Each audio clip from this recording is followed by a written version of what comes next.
Hello viewers, অচিন্ততার free coaching চ্যানেলে তোমাদের সকলকে স্বাগত জানাই। আজকের এই ভিডিওতে তোমরা যারা রবীন্দ্র ভারতী ইউনিভার্সিটিতে ডিস্টেন্স এডুকেশনের মাধ্যমে এমএ হিস্ট্রিতে সেকেন্ড সেমিস্টারে পড়ছো, তোমাদের যে 2.2 পেপারটি রয়েছে অর্থাৎ সেকেন্ড পেপার, এই পেপারটির সাজেশন 2024-এর সাজেশন নিয়ে আলোচনা করছি এই ভিডিওতে।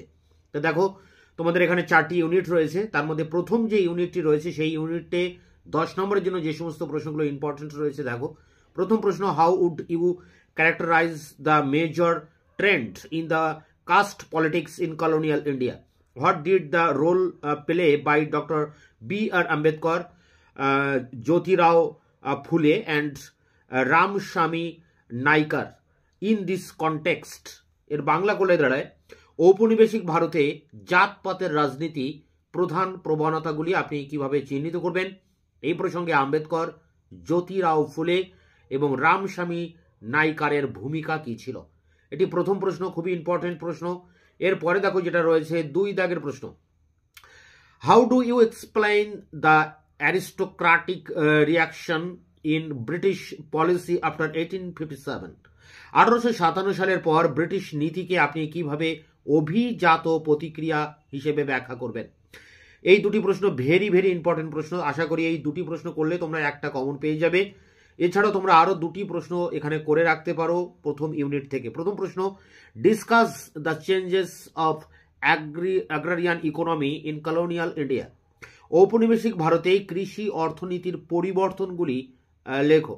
এরপরে দেখো আরেকটি প্রশ্ন রয়েছে এই ইউনিট থেকে, how do you react to the dictum of Dadabhai Naoroji on poverty and on British rule in India? ভারতের দারিদ্র ও অব্রিটিশ শাসন সম্পর্কে দাদাভাই নওরোজির বক্তব্য কি ছিল? তো এই 4টি প্রশ্ন রয়েছে, কিন্তু প্রথম দুটি প্রশ্ন ভেরি ভেরি ইম্পর্টেন্ট। ইউনিট 2 থেকে প্রথম যে প্রশ্ন রয়েছে, write a critical note on historiography of Indian nationalism. ভারতের জাতীয়তাবাদের ইতিহাস এর উপরে সমালোচনামূলক প্রবন্ধ লেখো। অর্থাৎ ভারতের জাতীয়তাবাদের উত্থান সম্পর্কে কেমব্রিজ জাতীয়তাবাদী, মার্ক্সবাদী ও সাবাল্টান গোষ্ঠীর ইতিহাস চর্চা, এই কোশ্চেনের অ্যান্সার লিখতে হবে। পরেরটি দেখো, what are the social base the politics of the early political association in India. ভারতীয় রাজনীতিতে প্রথম যুগের রাজনৈতিক সংগঠনগুলির সামাজিক ভিত্তি কি ছিল?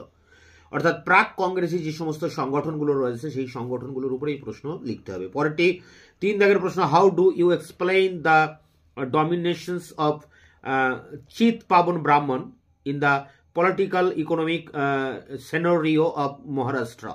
মহারাষ্ট্রের আর্থসামাজিক ও রাজনৈতিক কাঠামোর মধ্যে চিত পাবন ব্রাহ্মণদের আধিপত্য ব্যাখ্যা করো।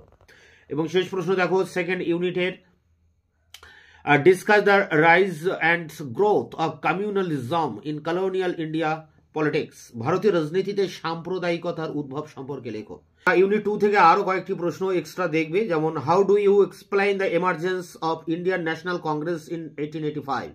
তুমি কিভাবে ভারতের জাতীয় কংগ্রেসের উত্থানকে ব্যাখ্যা করবে? অর্থাৎ জাতীয় কংগ্রেসের উদ্ভব নিয়ে এই প্রশ্ন। পরেরটি, proceeding of the Indian National Congress from 1885 থেকে 1905, অর্থাৎ 1885 থেকে 1905 খ্রিস্টাব্দ পর্যন্ত ভারতের জাতীয় কংগ্রেসের কার্যাবলীর মূল্যায়ন করো, যাকে আমরা বলি নরমপন্থী জাতীয় কংগ্রেস। সেই প্রশ্নের উত্তর এখানে লিখতে হবে। পরেরটি, discuss the origin and growth of extremes in Indian politics. ভারতীয় রাজনীতিতে চরমপন্থী মতবাদের উত্থান ব্যাখ্যা করো। তাহলে এখানে নরমপন্থীও রয়েছে, চরমপন্থীও রয়েছে, জাতীয় কংগ্রেসও রয়েছে। এই 3টি প্রশ্ন মূলত জাতীয় কংগ্রেস থেকে হয়। এই 3টি প্রশ্নই করবে, এখান থেকেও একটা প্রশ্ন কিন্তু কমন আসতে পারে। শেষ প্রশ্ন দেখো, write about the rise of Assam nationalism. অসমিয়া জাতীয়তাবাদের উত্থান সম্পর্কে লেখো। 2023 সালে অসমিয়াদের যে জাতীয় সংগ্রাম তার উপরে প্রশ্ন এসছে, তোমরা করবে তাদের যে জাতীয়তাবাদের উত্থান তাদের মধ্যে কিভাবে এলো সেই প্রশ্নটি। এটি তোমরা অ্যাভয়েড করতেও পারো, এটি না করতেও পারো, কিন্তু জাতীয় কংগ্রেস থেকে এই নরমপন্থী, চরমপন্থী এবং জাতীয় কংগ্রেসের উদ্ভব, এই 3টি প্রশ্ন অবশ্যই করা প্রয়োজন আছে। ইউনিট 3 থেকে যেগুলো করবে দেখো, explain the impact of world war 1 on Indian economy and industry, বা পলিটিক্যাল সাইডটাও আসতে পারে। অর্থাৎ এখানে দাঁড়াচ্ছে ভারতীয় অর্থনীতি, শিল্প বা আসতে পারে রাজনীতি, এর উপর প্রথম বিশ্বযুদ্ধের প্রভাব আলোচনা করো। খুব ইম্পর্টেন্ট, ভারতের অর্থনৈতিক, রাজনৈতিক এর উপরে প্রথম বিশ্বযুদ্ধের প্রভাব। পরটি, analyse the background of revolutionary movements in Bengal during 1904 থেকে 14, অর্থাৎ 1904 থেকে 14 পর্যন্ত বাংলাদেশে বৈপ্লবিক আন্দোলনের পটভূমি।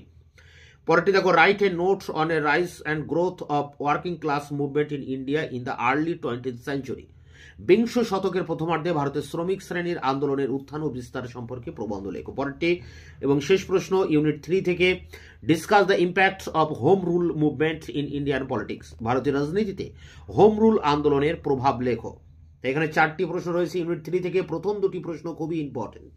Unit 4, how would you explain the Gandhi rise to power in Indian politics. তুমি কিভাবে ভারতের স্বাধীনতা আন্দোলনে গান্ধীর উত্থান ব্যাখ্যা করবে বা ঘুরিয়ে আসতে পারে ভারতের জাতীয় রাজনীতিতে গান্ধীর উত্থান। এটি খুবই ইম্পর্টেন্ট একটি প্রশ্ন, ইউনিট 4 থেকে প্রথম ইম্পর্টেন্ট। পরেরটি, discuss the background of non cooperation movement.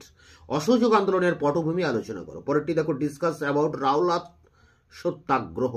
Rowlatt Satyagraha সম্পর্কে লেখো। তবে এখানে বলে রাখি, ইউনিট 4-এর প্রথম 2টি প্রশ্ন কিন্তু ভেরি ভেরি ইম্পর্টেন্ট। যে কোনো একটা তোমাদের পরীক্ষায় আসবে, হয় গান্ধীর উত্থান আসবে নতুবা অসহযোগ আন্দোলনের পটভূমি আসবে। তোমরা এই 2টি প্রশ্ন করলেই কিন্তু কমন পেয়ে যাবে। তাছাড়াও তোমরা আরও 3টি প্রশ্ন এক্সট্রা দেখে যাবে। তার মধ্যে প্রথমে রয়েছে রাওলাট সত্যাগ্রহ, পরেরটি আছে দেখো Bardoli Satyagraha. Give a brief account of the Bardoli Satyagraha in 1928। Bardoli Satyagraha সম্পর্কে আলোচনা করো। এবং শেষ প্রশ্ন, how did Gandhi relate non-cooperations movement with the demand of খিলাফত। গান্ধী কিভাবে খিলাফতের দাবির সঙ্গে অসহযোগ আন্দোলনকে যুক্ত করেছিলেন। তো এই ছিল তোমাদের সাজেশন 2.2 পেপারটির। বাকি অন্যান্য পেপারগুলি অর্থাৎ 2.1, 2.3, 2.4, 2.5 এই সমস্ত পেপারগুলির সাজেশন আমি চ্যানেলে আপলোড করে দিয়েছি। এই ভিডিও ডেসক্রিপশন বক্সে তার লিঙ্ক দেওয়া থাকবে, তোমরা অবশ্যই ভিডিওগুলো দেখে নিও। দেখা হচ্ছে অন্য কোনো ভিডিও ক্লাসে, ততক্ষণ চ্যানেলকে তোমরা সাবস্ক্রাইব করে রাখবে, বন্ধুদের কাছে শেয়ার করবে এবং ভিডিওটি ভালো লাগলে অবশ্যই একটা লাইক দেবে।